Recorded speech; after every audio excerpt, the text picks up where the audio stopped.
ভোর রাত্রে খবর আইলো যে না সে আর নাই।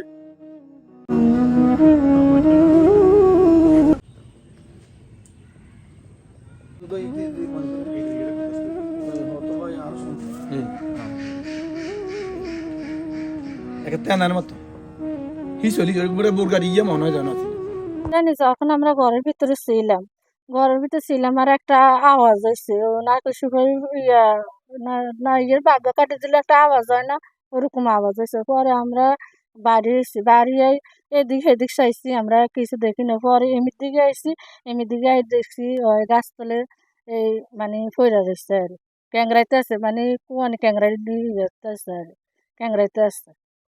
কিছুক্ষণ আগে যখন আমি শুনছি আজকে 10টার দিকে, আজকে আজকে যে তাই সে মারা গেছে। আজকে 10টা শুনছি সে মারা গেছে, কিন্তু যদিন পড়ছে ওদিন আমি শুনছি যে সোহেলের ছেলেটা স্বামীর গাছতেন পড়ছে রাত্রে। তখন আমি গেলাম যে কি পড়ছে কিভাবে, সূর্য শুভ হাঁটতে উঠি আমি গাছ উঠতে হারিনি কাহারে। আগে মসজিদে নামাজ পড়ে মানুষ, নামাজ পড়িয়ে আসছে এখানে এই বেচারাকে ঘরে করে পুরুষ থাকে না, এটা মহিলা দুজন মাঝি। ওরা যদি মনে করছে যে কি করছে আই চাই দেয় গাছ চলে ক্যাংরা, তখন চিকুর বাক্য দিচ্ছে ওরা মহিলা মানুষ। তখন এলাকার বেকার জনগণ আছে, পাবলিক আইসে আই এই অবস্থাতে করে ঘরে নিচ্ছি। ঘরানোর পর তার আব্বাসের তারা ঢাকায় নিয়ে গেছে আর কি, ঢাকায় মেডিকেলে মারা গেছে আর কি। দর্শক সবাইকে আরেকবার স্বাগত জানাচ্ছি চণ্ডীপুর 24-এ। সেই মুহূর্তে আমি অবস্থান করছি চণ্ডীপুর ইউনিয়নের 4 নম্বর ওয়ার্ডে পরিচ্ছর গ্রামের কামিরুদ্দিন মুন্সি বাড়িতে, যেখানটাতে গত বুধবারে এই বাড়িরই মাওলানা শাহ আলমের নাতি মোহাম্মদ সামির সে সুপারি গাছ থেকে রাত্রিবেলা পড়ে গুরুতর আহত হয়ে আজ গত কয়েকদিন ঢাকায় চিকিৎসাধীন ছিলেন, আজ সকালে মৃত্যুবরণ করেন। আসলে ঠিক কি হয়েছিল সেদিন আমাদের? এই দিন আমরা কি কয় এশার জামাতে গেছি। এশার জামাতে সেই তারাও দেখছি যে নামাজের দিকে যাইতেছে। নামাজ পড়ে আইসা দোকানটা খুলছি, নামাজ শেষ করি আইসি, আমি নামাজটা পড়ি আই আমার মেডিকেশনের দোকানটা খুলছি। খোলার সঙ্গে সঙ্গে 2টা কাস্টমার এটা দেন বলতেছে। এই মুহূর্তে খবর আইলো যে কি কয় এই ছেলে স্বামীর গাছের তন পড়ে গেছে। তারে নিয়ে নিয়ে চলে আসে। কে বা কারা এখনো স্মরণ নাই যে কাকে কান্দ করে নিয়ে আসছে। তখন আমি কি করলাম, সঙ্গে সঙ্গে গাড়িতে উঠাইয়া রামগঞ্জ হসপিটালে নিয়ে গেছি।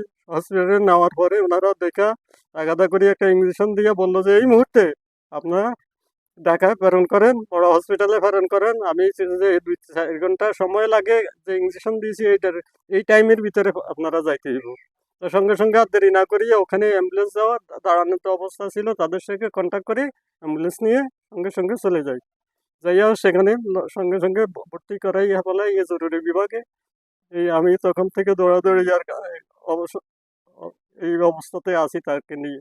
কালকে বিকেলে যত খবরে রাখতেছি আছে আছে আছে, কিন্তু বিকাল বেলাও একরকম খবর এলো যে সে বোধহয় শক্ত হয়ে গেছে, তাহলে নাই। আমি কান্নাকাটি করি যে নাই নাই, পরে দিয়ে খবর দিল যে না এখনো রূপ আছে। এই অবস্থা আর কি। অনেক শেষ পর্যন্ত ভোর রাত্রে কি করলো, ভোর রাত্রে খবর আইলো যে না সে আর নাই।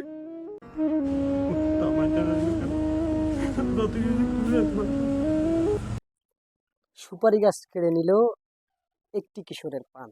আপনারা দেখতে পাচ্ছেন যে আমার সাথে তার এলাকার স্থানীয় যারা রয়েছেন তারা সবাই এখানে দেখতে আসছেন। আমরা যতটুকু এই পর্যন্ত জানতে পেরেছি যে লাশ ঢাকা থেকে আনা হচ্ছে, এখন পর্যন্ত আনা হয়নি, তবে কবর কেন্দ্রিক প্রস্তুতি চলছে। এই ছিল চণ্ডীপুর ইউনিয়নের 4 নম্বর ওয়ার্ডের সর্বশেষ আমাদের কাছে তথ্য। মেহেদী হাসান মারুফ, চণ্ডীপুর 24।